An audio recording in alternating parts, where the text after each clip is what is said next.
Well, if it looks like we're coming to you from a field day that's about to commence, that is exactly what's happening. We're at Temple Rhodes Farm here, Chestnut Manor Farms in Centerville, Maryland, and we've got our friends from AgroLiquid here talking about a trial. You got some pretty cool stuff going on. The crowd's going to be pouring in here in a little bit, but before we get the crowds, we want to talk about that. 4 different trials going on that soybean field that is behind Galynn back over there. Root digs happening. What's happening and what are you doing? Well, we did 4 different. Our labs consist of 40 acres. So what they wanted us to do with our lab, we broke it up into 10-acre trials. And we did, 10 acres of my grower standard. And then we just kind of amped it up as we went. Okay. Again, we went over our soil tests. We went over our tissue samples from prior years to show us where we're going to set up and where I lag at. So we were trying to facilitate all them as we went. All right. You hope to find a better way. You hope to get bigger yields. You hope to get bigger money, etc. Galynn said something right before we hit record on this. You said soybeans are the telltale crop because... Yeah, legumes are the most picky crops that you can put out on a soil. So if I don't have a soil test from a farmer, I'll ask them for a yield map on their soybeans, because soybeans for sure will start telling you where you need to lime. If your calcium drops below a certain level, they're very iron and manganese hungry. So I look at that soil test map and see kind of where the low areas are. We can start figuring out, is it enough of the percentage of the field for us to need to address it? do you think that there's any deficiencies out here? Well, I'm going to disagree with Galynn a little bit on that. I like that. And so here's why. They see disagreement creates more compelling content. There's a lot of guys out here that we all talk to that are really high yield growers. Yep. And a high yielding crop hides it way better than, like, if you're talking about 35 or 40 bushel beans, Galynn's 100% right. It will show it a lot. Uh-huh.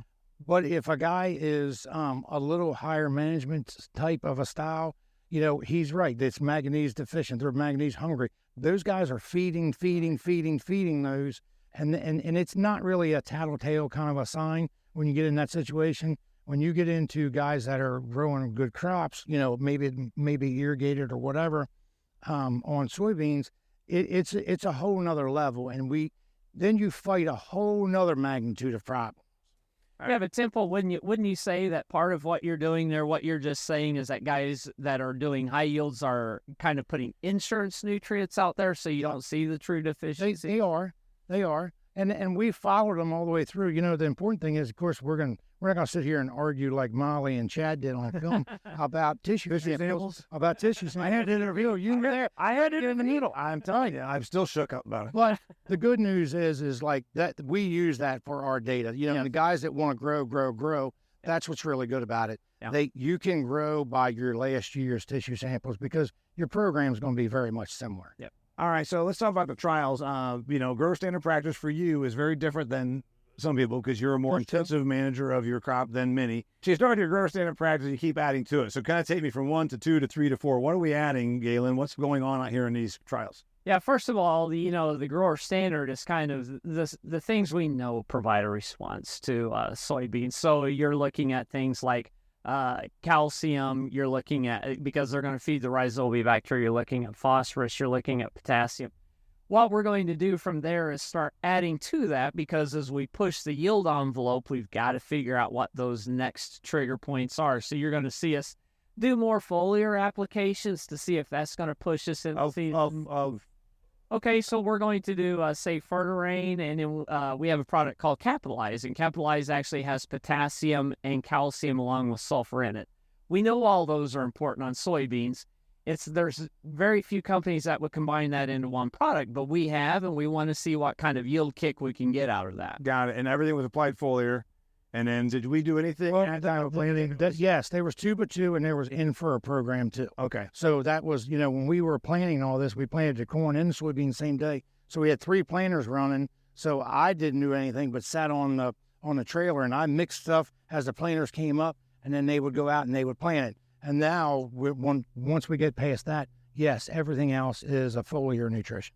Galynn, I think we go to these field days, farmers get really excited about equipment like this stuff sitting behind me. They get really excited about iron. I get excited about it. Yeah, they get excited about really, really tall corn. And in soybeans, is he going to make a bunch of money off of the stuff we're doing? Are farmers going to see that we can, instead of treating soybeans as the crop between corn, actually something that can make you a bunch of money? I think all the growers are learning that fertilize the corn heavy and let it be for the beans. I think some of that's diminishing now, but I will tell you that the job of Extreme Ag in these videos we shoot, and our job as a fertilizer company, is to help solve that puzzle for growers and see if there is something missing. Well, I think that also it's about, we talked about this a number of times with your Send twin, Chad, with a product like theirs, you can spoon feed. You can put it out there at time of absolute necessity. The idea in the old days of, don't worry about fertilizing soybeans, just soybeans. Hell, you're talking about putting 3 different treatments on. Well, you got to remember something like, the soybeans are no different than corn. We can only put on a certain amount of fertility anyway. So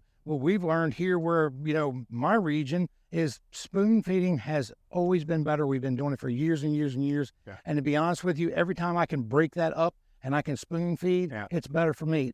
The secret is spoon feeding the right stuff. Right. Are you doing that? Well, it takes a little bit more work, a little bit more management, but you're getting more bang for your buck. I mean, is it even arguable? If you're putting out a little bit less and doing it 3 times versus a bunch all at once, you're obviously making more. You're getting more bang for your buck. I mean, the only variable there is time. Whether someone can broad scale 4 or 5 applications on soybeans. And some of it gets tough, but think about it this way: if you could pick up a little more yield, a guy can't. Let's say if a guy tills X amount of acres, can't really afford a high dollar sprayer like what's behind us in some of these in the field day. If you can't afford that, if you can break it up and you can capture more money by making other applications, it helps you pay off that machine. Last question, I think, maybe for both of you. And the reason we do this is to help others learn how this could be a tool in their toolbox. Of the few different things you do out here, how many of you think next year you're going to say, I'm doing that now as grower standard practice? I'm just looking for one more piece to the puzzle. Every time that I look at something like this is going to teach me a lot. We have kind of a Send version. Our fourth treatment that we have out here has got a lot of stuff in it. I'm just looking for one more piece, to add to my puzzle that I can have a return on my investment. When you see this across the country, you've done 4 field days with us. There's one little thing from each one little nugget you take away from each geography?